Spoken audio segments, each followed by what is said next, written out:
Y parece que sí. ¿Ya sale que se está grabando? Sí, maestro, sí está grabando. Perfecto, muy bien. Entonces lo que vamos a ver hoy es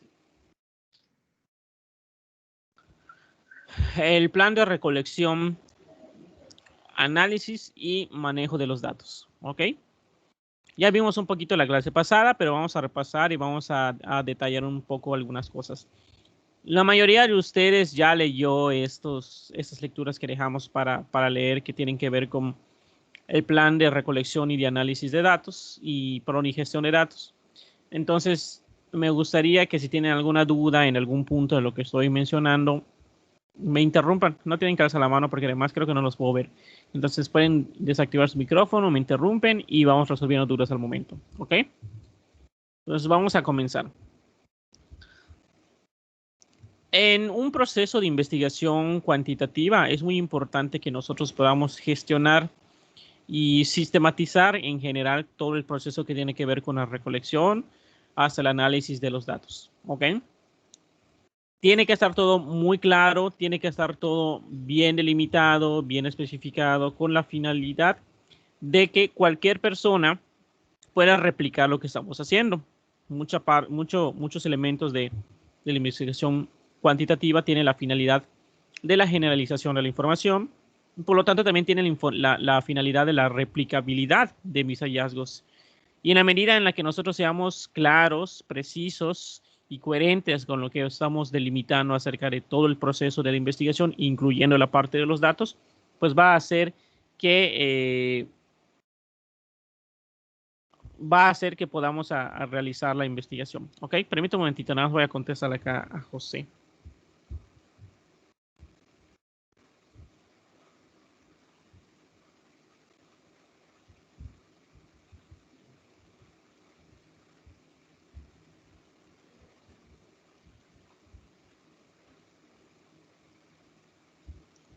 Ok.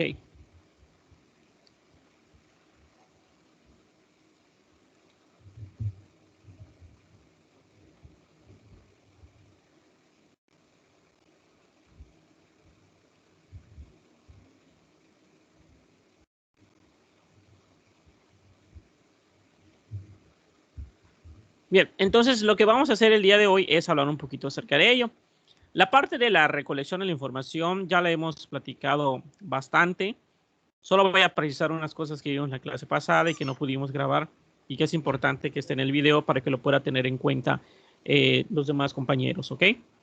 Primero, vamos a hablar acerca de que muchas veces ustedes van a estar midiendo lo que conocemos en psicología y en educación y en general en las ciencias sociales como un constructo.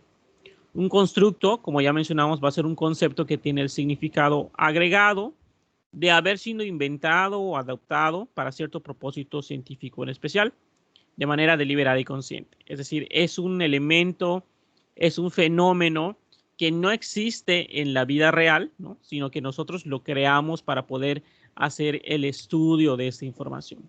¿Ok? ¿Quién me puede dar un ejemplo de alguno de los constructos que ustedes estén midiendo?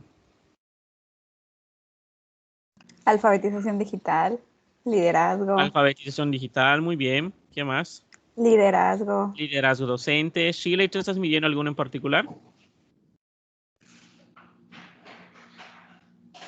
¿En mi proyecto de tesis o en el otro? En el otro, a ver. En el otro estoy trabajando, pero es que, bueno, ansiedad. Muy bien, ansiedad es un constructo, Estrés. correcto. Estrés. Uno no va caminando por la calle y se topa con el estrés, ¿no? Aunque algunos dirían que uno entra a la mía y se topa con el estrés. Y actitudes hacia el COVID. No me acordaba del otro. Muy bien, actitudes del COVID, etcétera. Todos estos son constructos y son, digamos que términos, conceptos que no existen en la vida real, como mencionábamos, no vamos caminando por la calle y nos encontramos con liderazgo docente, ¿no? Sino que nosotros creamos este constructo con la finalidad de poder estudiar de mejor manera este concepto científico.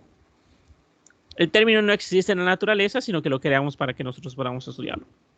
Entonces, en la medida en que nosotros estemos realizando o estudiando algunos constructos en mi proyecto, yo voy a necesitar tener dos elementos bastante claros. Por una parte, necesito tener la definición conceptual o constitutiva y una definición operacional u operativa. La definición conceptual o constitutiva va a ser una que me define el constructo usando otros constructos. Y suele ser una definición de un libro, ¿no? Es, por ejemplo, como cuando ustedes definen o cuando hicieron, por ejemplo, su revisión y tuvieron que definir qué es la alfabetización digital, o tuvieron que definir qué es el liderazgo docente, o tuvieron que definir qué es el acoso escolar. Eso sería una definición constitutiva o conceptual. Por su parte, la definición operacional u operativa se va a caracterizar porque nosotros vamos a asignar un significado al constructo a partir del cual nosotros vamos a especificar las actividades, indicadores u operaciones necesarias para evaluar ese constructo. ¿Ok? Es decir, de qué manera yo voy a medir ese constructo. ¿Ok? Vamos a ver unos ejemplos. Aquí tenemos un ejemplo que es el acoso escolar, donde tenemos que la definición conceptual, es decir, la definición del libro, la que dan ciertos autores, me dice que es un acto que sufre una persona cuando es expuesto a acciones negativas por una o más personas en repetidas ocasiones a lo largo del tiempo, y donde se excluyen casos en los cuales dos jóvenes de igual fuerza física o fortaleza psicológica se agreden. ¿Ok? Operacionalmente, esto va a ser medido de otra manera. Esa es la definición del libro, la que acabamos de leer. ¿Cómo lo vamos a medir operacionalmente? Allá claramente dice que será evaluado como resultado del California Bullying Victimization Scale, considerando aquellos alumnos que hayan respondido 2 a 3 veces el mes anterior a un tipo de violencia y que presenten algún tipo de desbalance de poder. Es decir, yo estoy poniendo como que los criterios, ¿no? A partir del cual yo voy a definir que una persona tiene o no tiene bullying. Acá voy a hacer un paréntesis en el sentido de que muchos de ustedes tienen algunos instrumentos que no dan esos parámetros, ¿no? Como que te dicen, mira, si tiene esta puntuación, va a tener liderazgo docente, ¿no? O si tiene tal puntuación, vas a considerar que está alfabetizado digitalmente. O sea, no es tan así en alguno de sus instrumentos, ¿ok? Entonces, nada más tengan en consideración que no siempre va a ser posible. Va a depender de si el instrumento ya te permite tener esa validación o más bien este diagnóstico, ¿ok? Bien.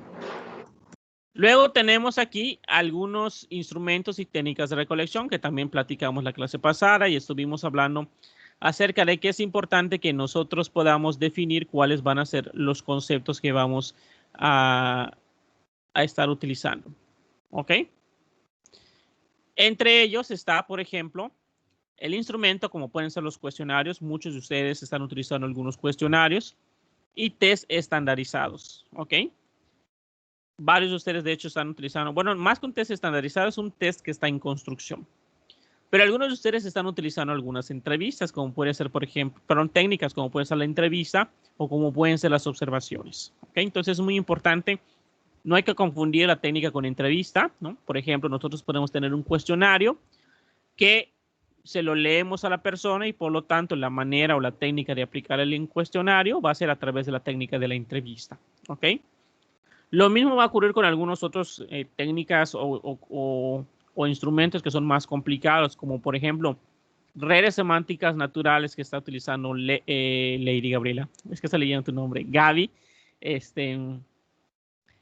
una técnica, pero puede tener ciertos instrumentos para aplicar. Instrumentos muy sencillos como puede ser una hoja en blanco, ¿no? Donde pone el concepto y la persona escribe. Eso sería su instrumento, pero la técnica de análisis o de elementos que va a utilizar se le conoce como redes semánticas naturales, ¿ok? Entonces, nada más es importante que ustedes identifiquen cuáles instrumentos y cuáles técnicas van a estar utilizando en particular, ¿ok? Julio, perdón, ¿me escucha? Sí. ¿Se escucha? Sí. ¿Las encuestas que son técnicas o instrumentos?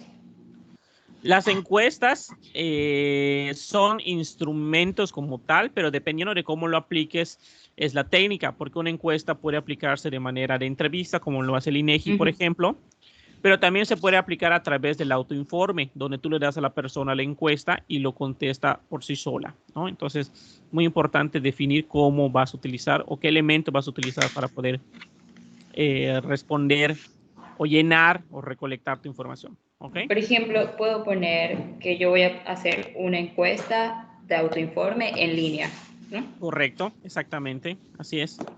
Que faltaría igual la modalidad, ¿no? El método de recolección, que es lo que mencionamos un poquito, es autorreporte, lápiz y papel, telefónico, online. Y antiguamente, hace mucho tiempo, pues también se consideraban métodos de recolección que incluía, por ejemplo, métodos de correo, ¿no? O una recolección de datos a través de correo postal. Ya casi no se hace en Latinoamérica y en España, perdón, y en México no se utilizó como tal, porque pues no tenemos como la infraestructura suficiente, ¿no? Pero en otros países donde la infraestructura pues el correo nacional sí permite eso, como en Estados Unidos, ¿no? Donde, de hecho, creo que todavía se sigue utilizando mucho las encuestas por correo. A ver, me está pidiendo unirse el doctor Canto. Valeria.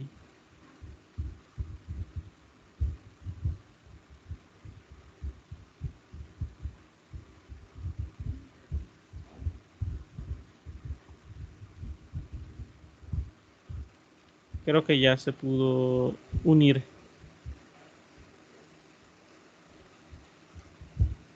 Creo que sí. Ya estoy acá, gracias, Julio. Perfecto, gracias, doctor.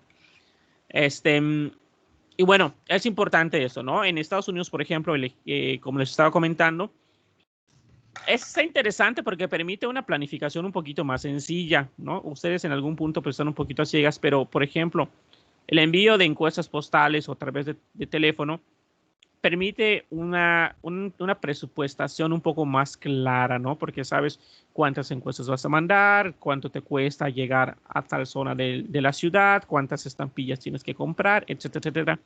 Permite ser un poquito más claro en estos aspectos presupuestarios. En el caso de ustedes que van a utilizar en línea, abarata un poco los precios, ¿no? Pero lo complica un poquito en el sentido de que pues no sabes qué tanto vas a alcanzar a la gente, si vas a promocionarlo a través de medios de publicidad, por ejemplo. O sea, todo eso habría que contemplarlo. No es necesario que ustedes hagan, por ejemplo, promocionarlo a través de redes sociales o algo así, aunque en algunas ocasiones he visto que lo hagan, ¿no? Por ejemplo, ahorita un compañero que me pidió apoyo está participando en una encuesta de CEPRELEY, que es sobre delitos cibernéticos que están sucediendo en Mérida. Y ellos están utilizando Facebook, ¿no?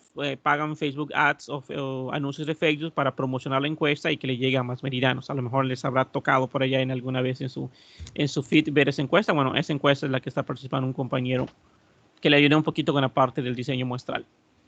Pero no necesariamente tiene que ser así. ¿Okay? Lo importante, y siempre voy a dejar esto en claro, no hay un método único y válido para hacer la investigación. Lo importante es que elijamos métodos que estén racionalmente adaptados a nuestras necesidades, pero que también estén bien fundamentados y sobre todo bien descritos en nuestro proceso. La claridad del proceso que estamos llevando quiere decir que nuestra investigación va a ser más clara.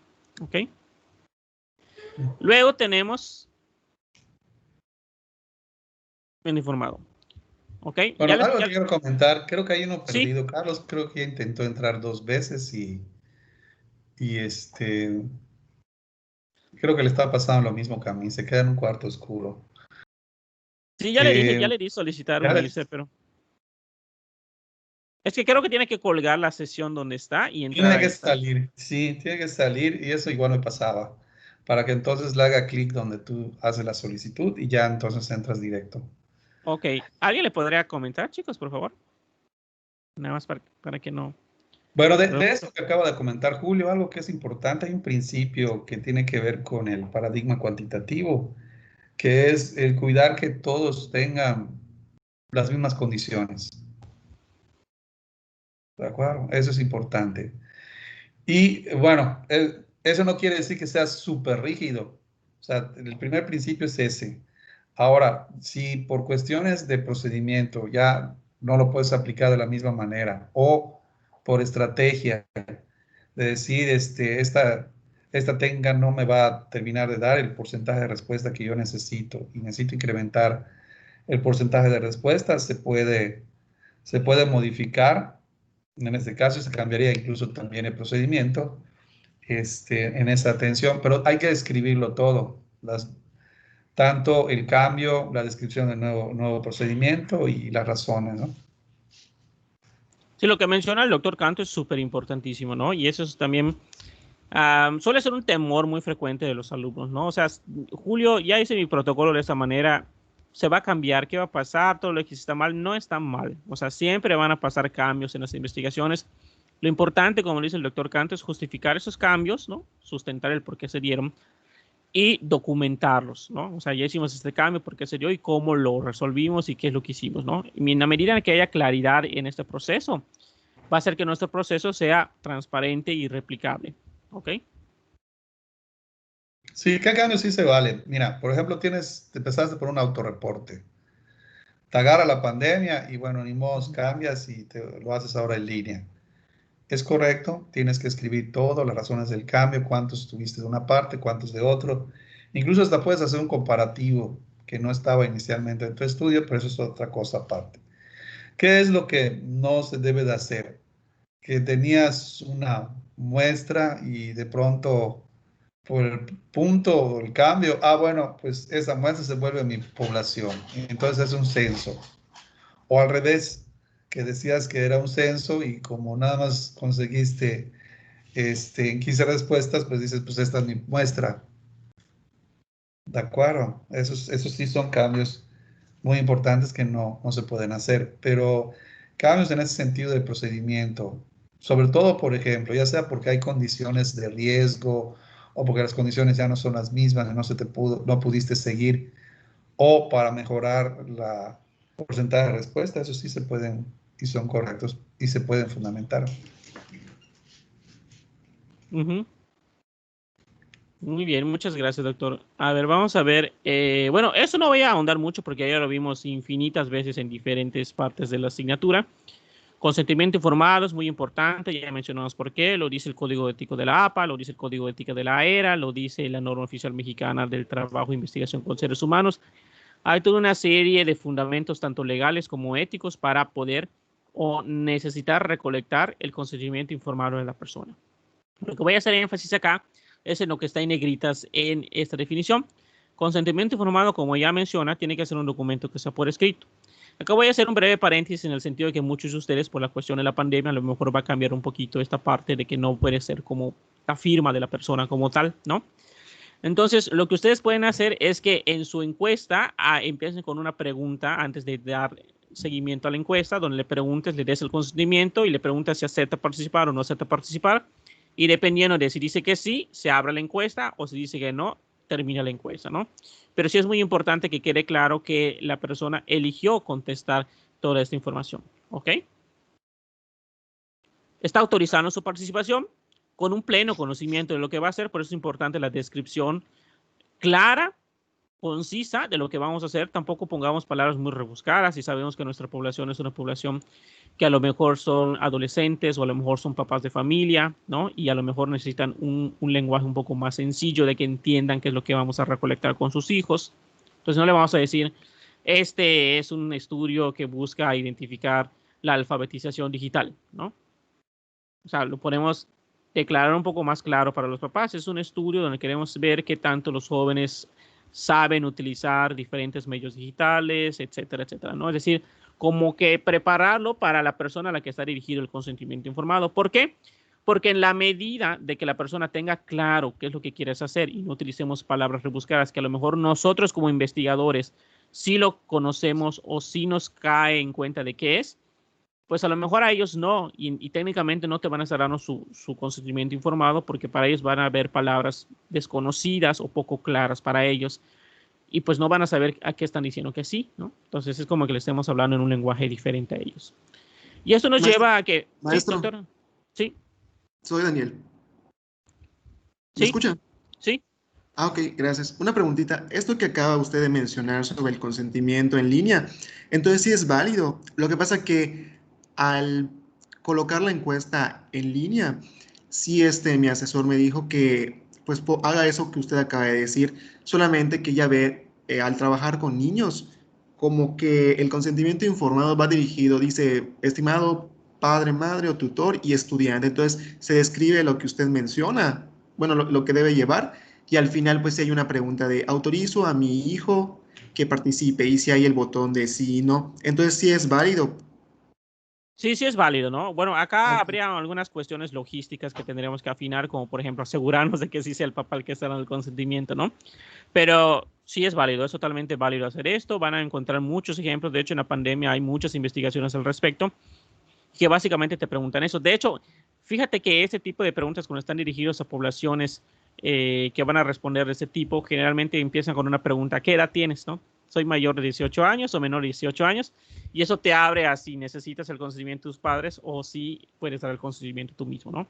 Habría que afinar, a lo mejor hay algunos elementos, pero en general sí es válido este procedimiento. ¿Ok? Ok, claro, maestro, gracias. De nada. Disculpa, Julio. Sí, adelante. Gracias. En algunas plataformas, como en Schoology, sucede lo que tú dices, te pregunta esto y te abre, cuando pones que es menor de edad, te pide ciertos datos del tutor y el subir los documentos y ya con eso se legaliza el uso para un menor de edad. Como trabajo igual en una primaria, cuando le tuvimos que dar de alta a los niños en la plataforma, el mismo sitio de internet te pedía esto. O sea, es menor de edad. Si ponías que sí, el tutor tenía que dar de alta y tenía que demostrar que era el tutor legal con ciertos documentos. Si en 15 días no llegaba la autorización, te bloqueaba. Te bloqueaba la cuenta y había que empezar otra vez. Entonces eso presionaba a los papás para que lo hicieran porque muchos no le veían la importancia hasta que la plataforma los bloqueó de modo automático. Y también, Sí. Miren, nos estamos yendo al objeto, que creo es fundamental. Yo creo que el primer principio es que no puedes trabajar con los niños directamente. O sea, ese es el punto central. No puedes trabajar con ellos directamente. Y para que lo puedas hacer, entonces necesitas que su padre o tutor ya te dé su consentimiento informado. De otra manera, ni siquiera el acercamiento debería de haber. Aquí luego viene la estrategia o la forma de cómo vas a abordarlo y cómo lo vas a obtener. Y cómo igual vas a tener la evidencia correcta y válida para tenerla y presentarla, ¿no? Como tal, como evidencia. Y en este, pues está muy bien puesto. Es un acuerdo por escrito, o sea, debe haber alguna forma de cómo manifestarse. Debe estar claro que está la autorización. Debe haber un pleno conocimiento. Se deben asegurar que efectivamente sí saben de lo que, sí hay ese conocimiento, porque si no ahí se pierde el punto. Aunque tenga la firma, no es válido. Y los otros dos puntos también son importantes. Por ejemplo, hay estudios en los que para fomentar, incluso hasta se ofrece dinero o algún tipo de bien, digo, para incidir. Se están en los límites de esta manera. Es más, para algunos se diría que, bueno, ya hay algo de coacción, porque se sienten comprometidos más con el dinero que con su participación. Y para otros no, todavía sigue siendo, nada más es para motivarlos, para ayudarlos, pero sí ya se está más en los límites. O sea, la participación debe ser libre, un acto libre de su propia voluntad, sin forzar de ninguna manera, ni con agente interno ni externo. Exactamente. Y eso nos lleva al otro punto, ¿no? Ahí van a haber situaciones donde yo voy a tener, por mis características como investigador, a veces puedo tener una posición jerárquica, ¿no? Sobre todo cuando es, por ejemplo, el maestro que está estudiando algunas cuestiones con sus alumnos, o el empleador que está estudiando algunas cosas con sus empleados, ¿no? O el Estado que está estudiando elementos con las personas que viven en prisión, ¿no? Entonces, estos elementos son importantes y es lo que vamos a llamar con grupo subordinado. Si bien a lo mejor muchas veces estos grupos subordinados van a ser mayores de edad, por la dinámica de la relación que se tiene, a veces ellos se pueden sentir como que obligados, ¿no?, a participar. Insisto, a lo mejor no es con una mala intención que lo hace el investigador de esta manera, ¿no? Pero por la dinámica puede haber que alguien se sienta como que medio obligado, ¿no? Así como que mejor participo para que no vaya a tener pues este problema con el maestro o pues este problema con mi empleador o este problema con mi libertad condicional, no lo sé, ¿no? O sea, puede haber infinitas situaciones donde puede quedar esto. No creo que es el caso de la mayoría de los estudios. De hecho, creo que ninguno de ustedes tiene esta situación, pero sí es importante tomar en cuenta estas consideraciones. En Estados Unidos, por ejemplo, sí son muy quisquillosos con estos elementos, ¿no? No sé si lo leímos el año pasado, no sé en qué vez, o si ya lo leyeron. Un artículo que yo generalmente les paso sobre cuestiones cualitativas, que es el de Mean Girls, Go to School. Y ahí había un elemento muy importante en la parte ética, que te decía que ese estudio fue aprobado y permitió participar a los estudiantes únicamente después de que el profesor haya asentado las calificaciones del semestre de los alumnos. ¿Por qué? Para que ningún alumno se sienta obligado a participar porque no habían asentado las calificaciones. No vaya a ser que afecte mi calificación el participar o no. Entonces, en Estados Unidos sí son muy, muy quisquillosos con esos elementos éticos, ¿no?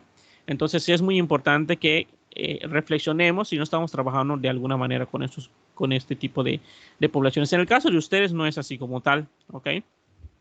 Pero puede darse la situación, ¿ok? Eso nos lleva también a anonimato versus confidencialidad. No voy a ahondar mucho aquí, solamente recordarles que cuando ustedes van a hacer varias aplicaciones, allá lo adecuado es que no haya anonimato, sino más bien confidencialidad para que ustedes puedan relacionar todas las aplicaciones que tienen con las aplicaciones correspondientes del sujeto, ¿no? Como en el caso de Gaby, que va a aplicar 2 veces, pues es importante y allá queda como que claro que no van a ser datos, al menos no anónimos, porque van a tener alguna forma de identificación del maestro 1 en aplicación A con el maestro 1 en aplicación B. Entonces tiene que quedar claro este proceso de relación de una aplicación con respecto a la otra. Nada más tengan cuidado con eso. Suele ser un error muy frecuente, desgraciadamente, ¿no? A veces con la buena intención de que las personas quieran responder, les decimos que va a ser totalmente anónimo. Olvidamos poner algún dato identitario y pues allá se va nuestra aplicación porque a veces no es posible aparear una base con la otra. Entonces nada más tengan cuidadito con eso.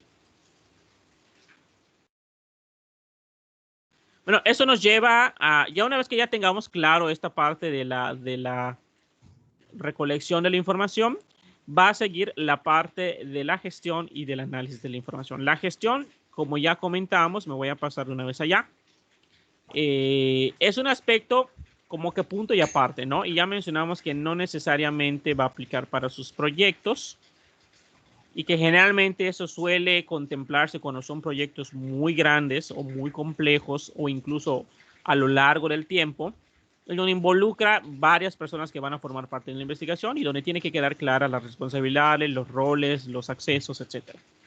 Entonces, sí les vamos a pedir que hagan el ejercicio de hacer su plan de gestión, pero más que nada para que se vayan familiarizando con este proceso, porque en general consideramos que en la mayoría de sus casos generalmente no va a aplicar, ¿no? Salvo alguna que otra excepción. Por ejemplo, creo que en el caso de Dani a lo mejor sí, porque no es un proyecto como tal de él, ¿no? Sino que viene parte de la base de datos general. Entonces a lo mejor allá sí valdría la pena un poquito más claridad al respecto.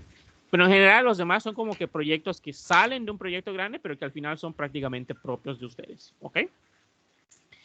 Y eso involucra la organización de los datos, la documentación de los datos, el almacenamiento y preservación, las políticas de uso, los roles y las responsabilidades que vienen de este artículo que ya les pasamos en la plataforma y seguramente ya leyeron. Entonces, en la organización de los datos, primero hay que saber cómo van a ser capturados, ¿no? Eso ya lo platicamos. ¿Quién lo va a capturar? Lo va a capturar un capturista, lo vamos a tener que entrenar antes en cómo funciona la base de datos. En el caso de sus proyectos, a lo mejor va a ser más sencillo porque se van a capturar de manera automática a través de un software de gestión, como pueden ser los formularios de Google o algún otro formulario. ¿Ok? ¿Cómo se van a almacenar estos datos? Es decir, los vamos a almacenar en una red online, los vamos a almacenar con cierto formato. ¿Ok?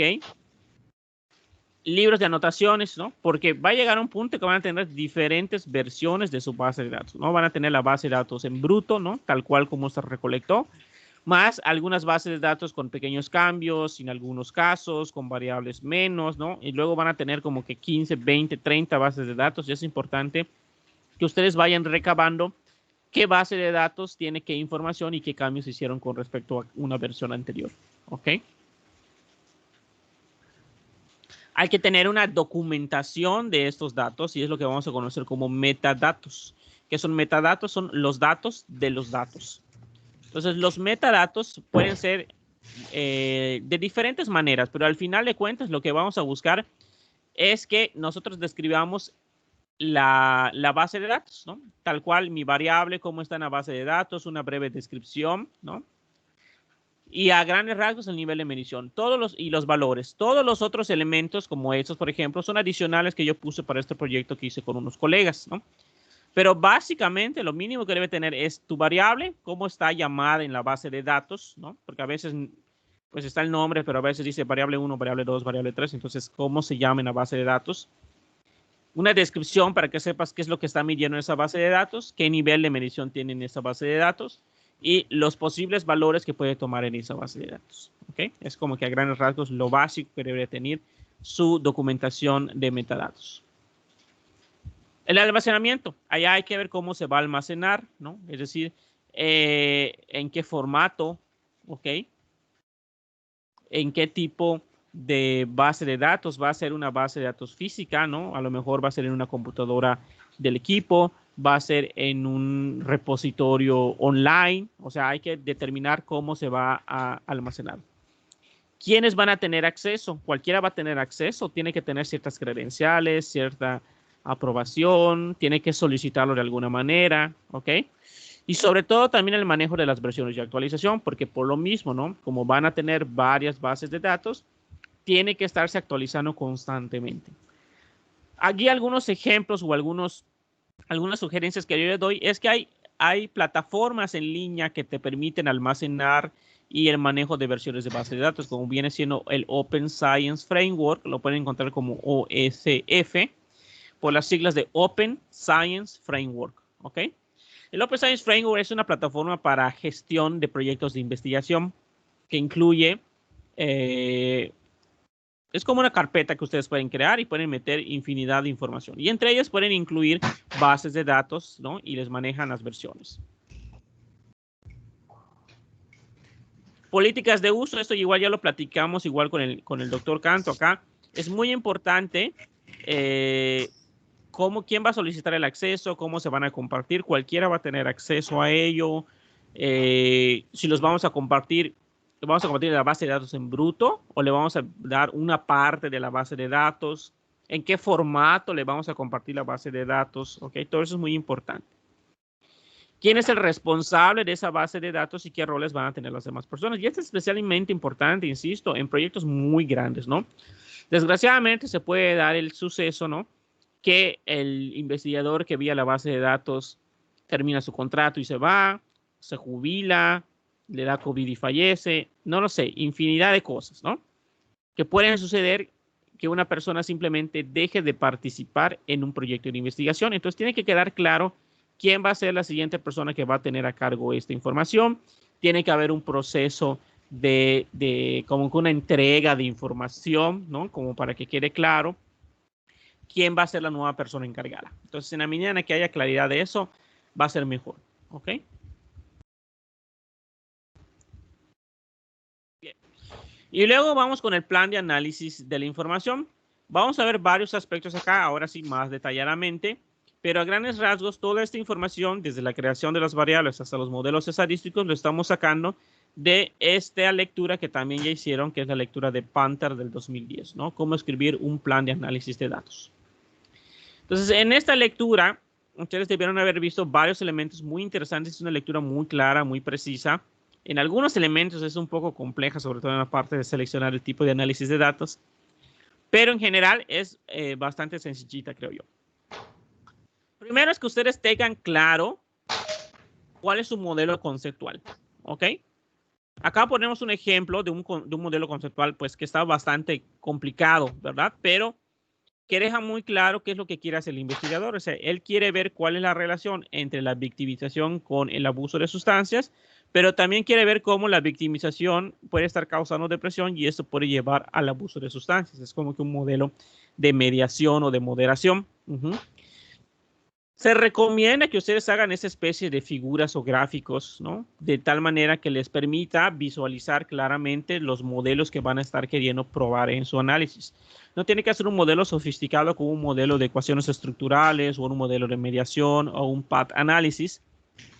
Pero sí es importante que quede claro para que a lo mejor tengan un poquito más de, pues de especificación de qué tipos de pasos van a seguir para llevar a cabo su modelo. ¿Ok? Pues a lo mejor aquí les tendría claro que tienen que tener una correlación entre victimización y abuso de sustancias, una correlación entre victimización y depresión, etcétera, etcétera, ¿no? O sea, en la medida en la que a ustedes les quede claro esto, es mejor por varias razones. Primero, les va a marcar la pauta de qué análisis deben de hacer.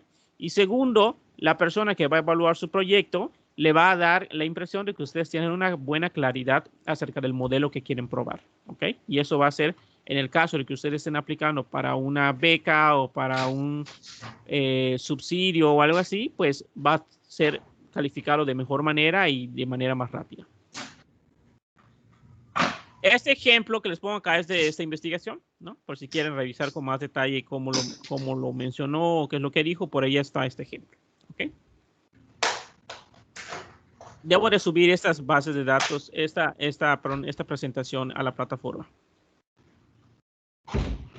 Lo siguiente es preparar sus variables. ¿Ok? Primero es conocer ya está mal, es medidas. Conocer tus medidas o escalas. ¿Ok? ¿A qué me refiero con conocer tus medidas o escalas? Acá y fíjense muy bien que allá abajito dice que es para variables validadas. Es decir, conocer tus medidas o escalas para tus variables que ya están validadas implica que si tu instrumento ya está hecho y ya está validado, seguramente te va a decir cómo se van a puntuar las calificaciones. Se van a sumar, se van a promediar, ¿ok? Se van a promediar todas o hay a lo mejor subescalas o subconjuntos de variables que hay que calcular de manera independiente, ¿ok? Algunas escalas ya validadas van a traer esta información. Por ejemplo, en el caso de Gaby, me parece que es un modelo, el original, me parece que tiene 4 dimensiones y el autor menciona cuáles ítems forman cada una de esas 4 dimensiones, ¿ok? Entonces, esto es muy importante que te quede claro al momento de hacer esta fase, ¿no? Sobre todo si tus instrumentos ya están validados, ¿ok? En el caso del proyectito que está manejando Shirley también, por ejemplo, el de malestar psicológico, ya menciona qué tipo de información tiene que hacer, ¿ok? Si lo va a sumar, hay puntos de corte, etcétera. Cuando ustedes están en el proceso donde van a validar su escala, son escalas no validadas, es decir, ustedes van a proponer escalas de puntuación, cómo se van a puntuar esas escalas, ¿ok? Entonces, lo que ustedes van a tener que hacer es mencionar cómo creen que se va a hacer. Ustedes pueden proponer, bueno, se van a sumar todas, se van a sumar este conjunto de variables. Puede o no puede basarse en su análisis factorial. Lo ideal sería que sí. Sin embargo, pues a lo mejor por su tamaño de muestra o por alguna otra situación puede ser que no sea posible hacer un tipo de análisis factorial. Entonces, ustedes pueden proponer un modelo. Sin embargo, a lo mejor habría que señalar que es un modelo preliminar, ¿ok? Que no está del totalmente fundamentado en los datos, sino que simplemente ustedes lo proponen a partir de la teoría. ¿Ok?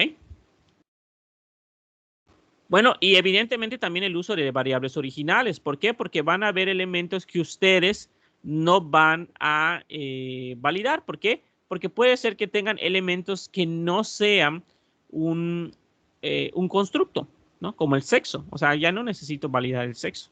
¿Ok? O la edad. No necesito validar la edad, o sea, la voy a usar tal cual como está esta variable, ya como me la respondió, ¿no? La licenciatura, el nivel educativo, ¿ok? Ese tipo de variables a lo mejor tal cual como están se van a utilizar y no requiere mayor complejidad. Lo que ustedes les tienen que quedar claro acá es cuáles de estas van a ser tal cual como vienen, o bien cuáles de estas van a tener que conocer de antemano cómo se calculan porque ya están validadas, o proponer un cálculo en el caso de que ustedes estén utilizando un instrumento nuevo que estén proponiendo. ¿Ok? Aquí tenemos un ejemplo de un proyecto que hice igual con unos colegas. Ese es otro proyecto. Entonces, por ejemplo, acá pongo cuál es la variable, ¿no? Tengo un factor que es historia de conducta antisocial y pongo cómo lo estoy midiendo. ¿Ok? Pero, por ejemplo, acá dice en personalidad antisocial, por ejemplo, yo creé un índice. ¿Ok?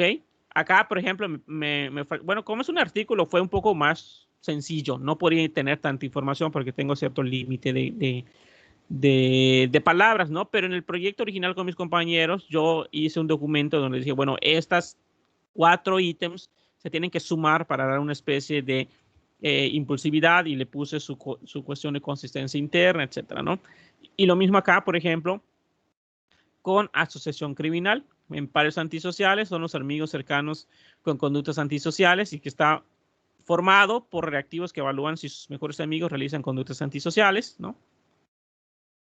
Y su consistencia interna, ¿ok? Entonces sería que ustedes definan cómo, si se van a formar de alguna manera. En este caso eran pues sumas sencillas, pero tienen que estar claro, sobre todo en su tesis, que afortunadamente no tiene una extensión máximo, pues allá sí pueden tener toda la extensión necesaria para que ustedes puedan pues explayarse en su explicación de cómo se va a medir o se va a calcular cada una de estas variables, ¿ok? Luego tenemos, bueno, otro elemento es conocer sus variables, que tiene que ver un poquito con lo anterior. Ustedes tienen que saber el nivel de medición de sus variables, es decir, va a ser nominal, va a ser ordinal, va a ser intervalo, va a ser razón. ¿Por qué? Porque esto va a depender mucho del tipo de análisis estadísticos que yo voy a poder realizar. Entonces, en la medida de lo posible que ustedes tengan claridad acerca del nivel de medición de esas variables, pues va a ser mejor. Luego tenemos el rol de su variable, es decir, esta variable va a tener un rol, va a ser mi variable dependiente, va a ser una variable predictora, va a ser una variable de control. O sea, eso tiene que quedar claro, ¿ok?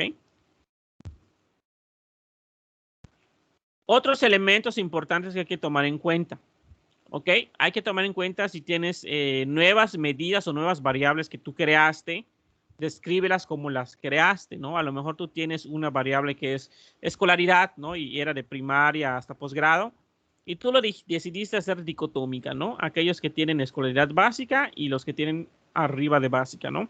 Entonces, ¿cómo lo hiciste, no? Pues a lo mejor, pues primaria, secundaria y preparatoria la consideramos como básica, y de licenciatura para arriba lo consideramos como superior al básico, ¿no? Entonces, tú tienes que describir, si creaste esas nuevas variables, cómo lo hiciste, ¿ok?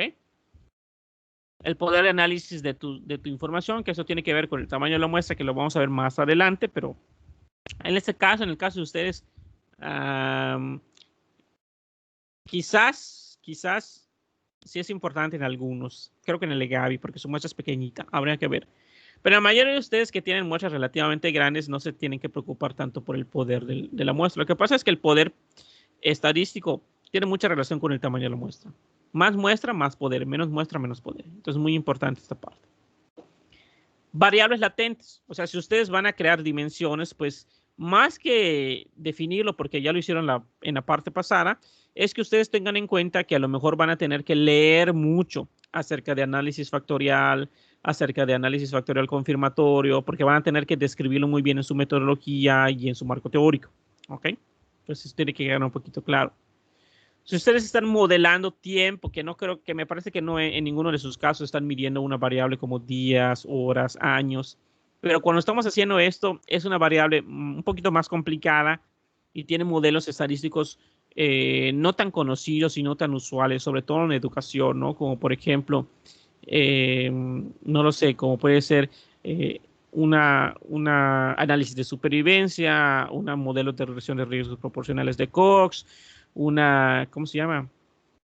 Cadenas de Markov. Es decir, hay un montón de modelos o de aproximaciones estadísticas específicas cuando tu variable que estás modelando es el tiempo. Entonces, eso lo complejiza un poco más, ¿ok? Si tus variables son anidados, que tampoco es el caso de ustedes, pero puede ser que sí en algún punto más adelante en el futuro ustedes tengan un modelo anidado. ¿Qué es un modelo anidado?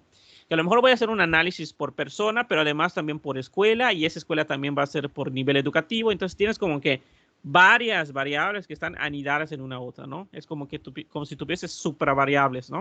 O sea, a nivel individual del alumno, a nivel de la escuela, ¿no? Porque a lo mejor la escuela tiene un efecto sobre el desempeño del alumno, y a nivel, a lo mejor, nivel educativo, porque a lo mejor el nivel educativo tiene cierta relación con la escuela, ¿no?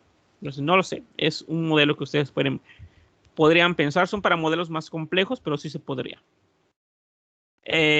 También hay que contemplar si ustedes van a incluir cuestiones del contexto o algunos mecanismos que pueden moderar o mediar la relación entre variable dependiente y dependiente, ¿no? Por ejemplo, a lo mejor tú crees que el liderazgo puede estar mediado por el sexo del maestro, ¿no? ¿Por qué? Pues porque patriarcado, no lo sé. Ustedes ya deciden qué es la razón justificada, fundamentada del por qué se va a poner de esa manera, ¿ok? Pero es importante que ustedes tomen en cuenta si van a utilizar variables de control, cómo las van a utilizar y cuál va a ser su variable de control, ¿ok? Bueno, en este caso no creo que sea el caso de ustedes, pero cuando tengo datos perdidos, tengo dos opciones. La opción por default que te da SPSS y otros software estadísticos es ignorar los datos perdidos. Pero estadísticamente hay lo que conocemos en estadística como métodos de imputación. Los métodos de imputación es como que relleno los datos perdidos con otros datos. Esos datos los modelo a través de diferentes maneras. Entonces, hay métodos de imputación. Si tú vas a usar un método de imputación, hay que explicar cuál y por qué, ¿ok? Yo les recomiendo que utilicen un modelo de imputación, ¿ok? Son un poco complicados y la verdad, como que no creo que se quieran complicar la vida en este punto de la maestría. Entonces, el que maneja SPSS por ahora está bien, que es ignorar datos perdidos, ¿ok? Y bueno, también tomar en cuenta que puede ser que ustedes estén modelando datos que no necesariamente tengan una distribución normal, como una de sí o no, acerta o deserta, ¿no? Acierta o falla. Entonces, cuando este tipo de variables se da, hay modelos específicos para este tipo de variables, ¿ok? Entonces, nada más hay que tomar en cuenta en esto. En el documento hay algunos ejemplos de los análisis que se pueden utilizar. Bueno, luego sigue las selecciones o análisis y acá lo único que voy a mencionar es que es muy importante que haya o inicien con un proceso descriptivo, ¿ok? Siempre traten, por favor, de iniciar sus análisis estadísticos con una primera fase descriptiva, ¿no? Describir tus promedios, porcentajes de todas tus variables, ¿ok? Interpretarlas en el contexto de tu problema. Y luego te vas con los análisis más complejos como análisis inferenciales, comparaciones, correlaciones o modelos estadísticos. Luego, evidentemente, llega el desarrollo del modelo, donde allá tú vas a hacer uso del modelo conceptual que vimos en la primera lámina del análisis. Entonces, tú allá mencionarías, harías el análisis que propusiste en la lámina pasada. A lo mejor es un modelo de regresión, es un modelo de análisis de ecuaciones estructurales. El que hayas elegido lo llevas a cabo, lo describes, lo reportas adecuadamente según lo que pida ese modelo, ¿ok? Y bueno, ¿cómo escribir esta parte? Bueno, primero lo que yo les recomiendo es que sea de manera estructurada, ¿no? Como menciona el autor, traten de utilizar encabezados, ¿ok? Entonces, en la medida de lo posible que se vea cierta estructura en su proceso de análisis de datos, va a ser mejor, ¿ok? Segundo, tiene que ser una extensión no tan larga. Tiene que ser corta, pero al mismo tiempo específica, ¿ok? Y el autor menciona que es entre un 10 o un 20% de su protocolo lo que les debería de llevar esta parte, ¿ok? Y tercero, tiene que tener claridad. Y acá van a estar en la disyuntiva entre enseñar o no enseñar. ¿A qué me refiero con enseñar o no enseñar? Que es un error muy frecuente. A veces elegimos una técnica complicada y no justificamos el porqué. Error. ¿Ok? Hay que justificar por qué. Sobre todo si tú sabes que tu lector, a lo mejor tu comité, a lo mejor el evaluador de la revista, no necesariamente está familiarizado con esta técnica porque es una técnica poco usual. Entonces hay que explicar qué hace esa técnica y por qué sería buena esa técnica. Pero también se pueden ir al otro extremo. Es decir, voy a utilizar un porcentaje y ya explicas qué es un porcentaje. O sea, tampoco. ¿Ok? O sea, váyanse a un punto medio. O sea, explica lo que la mayoría de la gente no domina y por lo tanto requiere una explicación y no expliques lo obvio, ¿no? Por ejemplo, a mí algo que me da un poquito de risa. Yo sé que algunos de ustedes lo tienen en su tesis, pero no se preocupen. Si así se los pidió su asesor, así está bien, está perfecto, está fabuloso, porque al final de cuentas lo que importa es que se titulen. Pero a veces dice, es un estudio no experimental porque no hubo control de asignación y manipulamos variables. O sea, ya está. Con que me pongas que no es experimental, yo ya entendí que no hay una ¿cómo se Control llama? de variables. Ajá, una asignación de variables, ¿ok? Todos lo tenemos, creo. Nos lo pedían. Entonces, nada más tengan en cuenta eso, ¿ok? Para que tengan cuidado. Y bueno, perdón. Y obviamente mencionar el programa estadístico que suelen utilizar. La mayoría de las veces, de hecho, esto yo lo considero como que una, ¿cómo decirlo? Como hasta cierto punto irrelevante, porque todos los software estadísticos hacen lo mismo. Y realmente es a gusto del asesor, de la revista o incluso el investigador, ¿no? Porque a lo mejor yo solo sé usar SPSS, pues con SPSS, ¿no? Al final, SPSS, Minitab, SAS, R, Jamovi, te van a dar generalmente los mismos datos. ¿Dónde puede variar cuando sea un software especializado, ¿no? Por ejemplo, un software especializado en metaanálisis, un software especializado en ecuaciones estructurales, un software especializado a lo mejor en métodos de mediación, ¿no? O sea, allá sí habría que especificar cuál, porque a veces ciertos procesos y ciertos análisis, como es especializado, no vienen en los generales y hay que especificar cuáles procesos utilizar, ¿ok?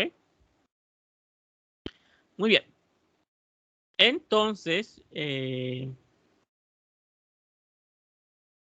lo que van a hacer ahorita, les vamos a dar un tiempecito, aproximadamente 1 hora.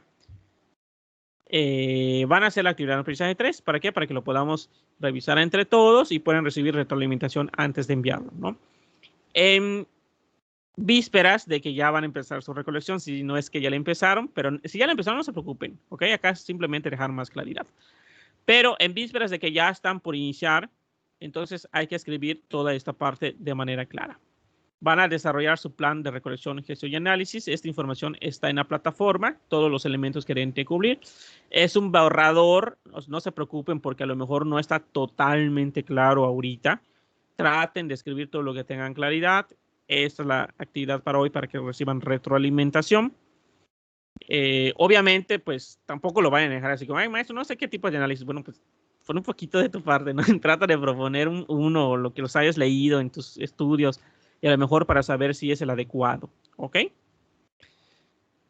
Y bueno, todo eso lo van a hacer en un documento en Word, ¿ok? Para que no trabajen doble y no tengan que hacer una presentación y luego el Word, directo al Word, ¿ok? En las instrucciones les estoy pidiendo un documento de máximo 2000 palabras, entonces de una vez ya piensen en que esa va a ser la extensión de su documento y eso es lo que haríamos, ¿ok? Entonces déjenme, detengo la presentación. Y déjenme, termino de grabar porque no tiene caso que veamos la plática en el video de YouTube. Nos vamos a detener por ahora.